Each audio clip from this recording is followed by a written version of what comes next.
The Telltale Heart by Edgar Allan Poe. True, nervous, very, very dreadfully nervous I have been and am. But why will you say that I am mad? The disease has sharpened my senses, not destroyed, not dulled them. Above all was the sense of hearing acute. I heard all things in the heaven and in the earth. I heard many things in hell. How then am I mad? Hearken, and observe how healthily, how calmly, I can tell you the whole story. It is impossible to say how first the idea entered my brain, but once conceived, it haunted me day and night. Object, there was none. Passion, there was none. I loved the old man. He had never wronged me. He had never given me insult. For his gold I had no desire. I think it was his eye. Yes, it was this. He had the eye of a vulture, a pale blue eye with a film over it. Whenever it fell upon me, my blood ran cold. And so by degrees, very gradually, I made up my mind to take the life of the old man and thus rid myself of the eye forever. Now this is the point. You fancy me mad. Madmen know nothing. But you should have seen me. You should have seen how wisely I proceeded, and with what caution I went to work. I was never kinder to the old man than during the whole week before I killed him. And every night, about midnight, I turned the latch of his door and opened it, oh, so gently. And then, when I had made an open sufficient for my head, I put in a dark lantern, all closed, that no light shone out, and then I thrust in my head. Oh, you would have laughed to see how cunningly I thrust it in. I moved it slowly, very, very slowly, so that I might not disturb the old man's sleep. It took me an hour to place my whole head within the opening so far that I could see him as he lay upon his bed. Ha! Would a madman have been so wise as this? And then, when my head was well in the room, I undid the lantern cautiously, oh, so cautiously, cautiously, for the hinges creaked. I undid it just so much that a single thin ray fell upon the vulture's eye. And this I did for 7 long nights, every night just at midnight. But I found the eye always closed, and so it was impossible to do the work, for it was not the old man who vexed me, but his evil eye. And every morning, when the day broke, I went boldly into the chamber, and spoke courageously to him, calling him by name in a hearty tone, and inquiring how he had passed the night. So you see, he would have been a very profound old man indeed to suspect that every night, just at 12, I looked in upon him while he slept. Upon the 8th night, I was more than usually cautious in opening the door. A watch's minute hand moves more quickly than did mine. Never before that night did I feel the extent of my own powers, of my sagacity. I could scarcely contain my feelings of triumph. To think that there I was, opening the door, little by little, and he not even to dream of my secret deeds or thoughts. I fairly chuckled at the idea, and perhaps he heard me, for he moved on the bed suddenly as if startled. Now you may think that I drew back, but no.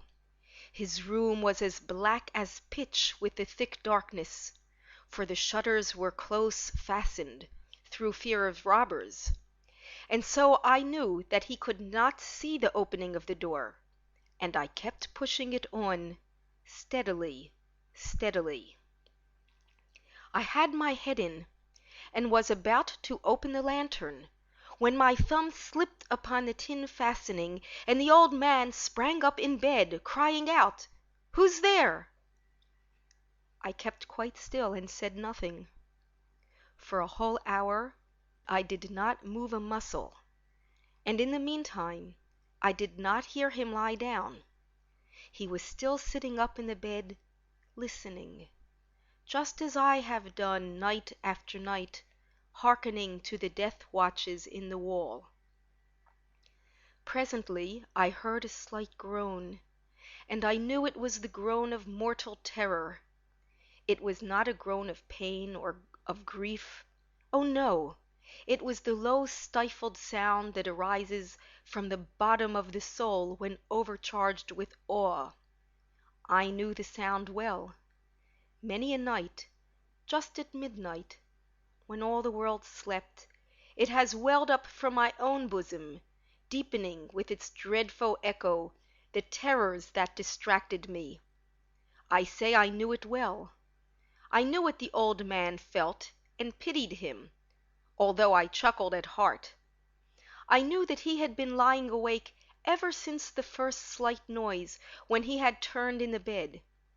His fears had been ever since growing upon him. He had been trying to fancy them causeless, but could not.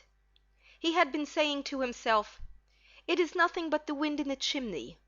It is only a mouse crossing the floor," or "It is merely a cricket which has made a single chirp."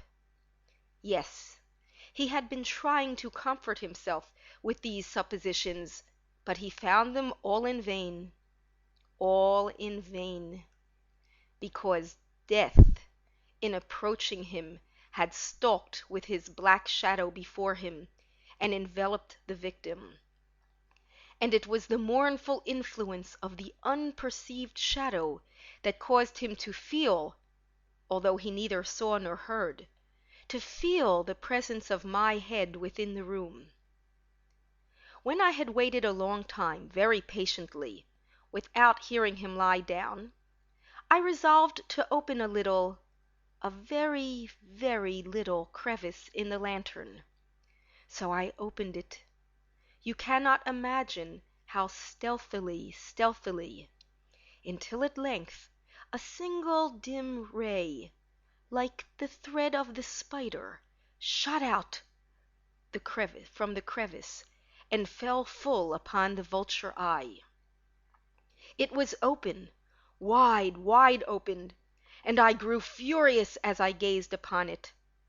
I saw it with perfect distinctness, all a dull blue, with a hideous veil over it that chilled the very marrow in my bones. But I could see nothing else of the old man's face or person, for I had directed the ray, as if by instinct, precisely upon the damned spot. And have I not told you that what you mistake for madness is but over-acuteness of the sense? Now, I say, there came to my ears a low, dull, quick sound, such as a watch makes when enveloped in cotton. I knew that sound well, too. It was the beating of the old man's heart. It increased my fury, as the beating of a drum stimulates the soldier into courage. But even yet I refrained and kept still. I scarcely breathed. I held the lantern motionless. I tried how steadily I could maintain the ray upon the eye. Meantime the hellish tattoo of the heart increased. It grew quicker and quicker, louder and louder every instant. The old man's terror must have been extreme. It grew louder, I say louder every moment. Do you mark me well? I have told you that I am nervous. So I am. And now at the dead hour of the night, amid the dreadful silence of that old house, so strange a noise as this excited me to uncontrollable terror. Yet for some minutes longer I refrained and stood still. But the beating grew louder, louder. I thought the heart must burst. And now a new anxiety seized me. The sound would be heard by a neighbor. The old man's hour had come. With a loud yell I threw open the lantern and leaped into the room. He shrieked once, only once. In an instant I dragged him to the floor and pulled the heavy bed over him. I then smiled gaily to find the deed so far done. But for many minutes the heart beat on with a muffled sound. This, however, did not vex me. It would not be heard through the wall. At length it ceased. The old man was dead. I removed the bed and examined the corpse. Yes, he was stone dead. I placed my hand upon the heart and held it there many minutes. There was no pulsation. He was stone dead. His eye would trouble me no more.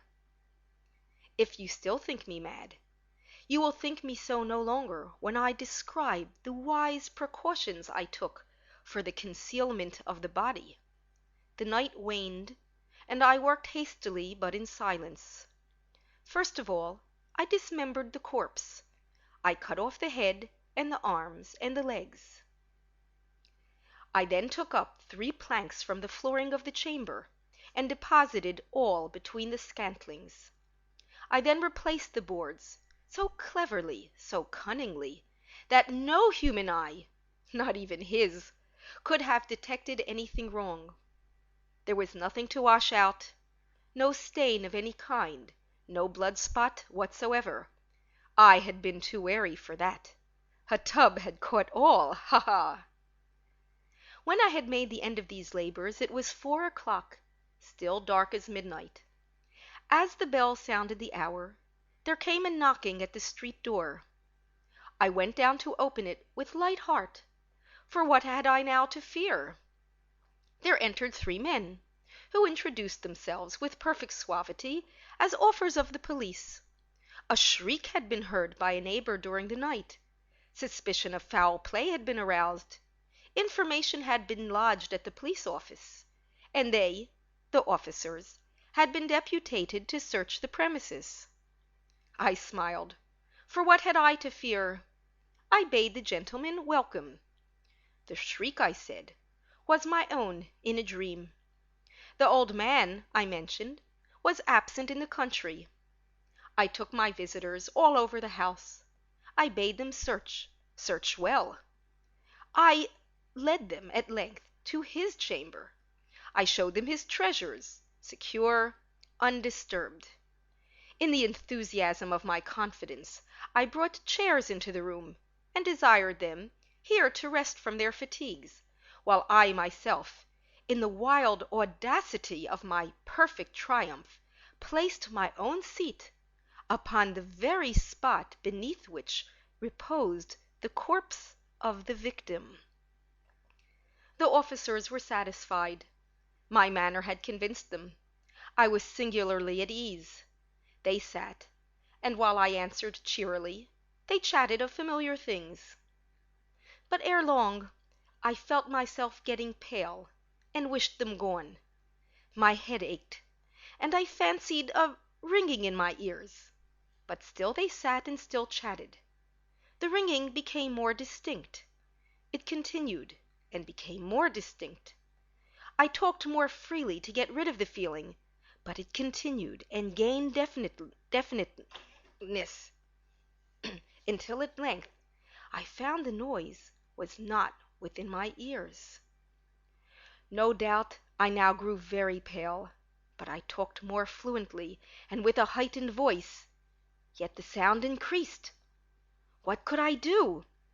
It was a low, dull, quick sound, much such sound as a watch makes when enveloped in cotton. I gasped for breath, and yet the officers heard it not. I talked more quickly, more vehemently, but the noise steadily increased. I arose and argued about trifles in a high key with violent gesticulations, but the noise steadily increased. Would they not be gone? I paced the floor to and fro with heavy strides, as if excited to fury by the observations of the men, but the noise steadily increased. O God, what could I do? I foamed, I raved, I swore. I swung the chair upon which I had been sitting and grated it upon the boards, but the noise arose over all and continually increased. It grew louder, louder, louder, and still the men chatted pleasantly and smiled. Was it possible they heard not? Almighty God, oh no! They heard, they suspected, they knew! They were making a mockery of my horror. This I thought, and this I think. But anything was better than this agony. Anything was more tolerable than this derision. I could bear those hypocritical smiles no longer. I felt that I must scream or die. And now again, hark! Louder, louder, louder, louder! "Villains!" I shrieked, "dissemble no more! I admit the deed! Tear up the planks! Hear, hear! It is the beating of his hideous heart!" End The Telltale Heart by Edgar Allan Poe.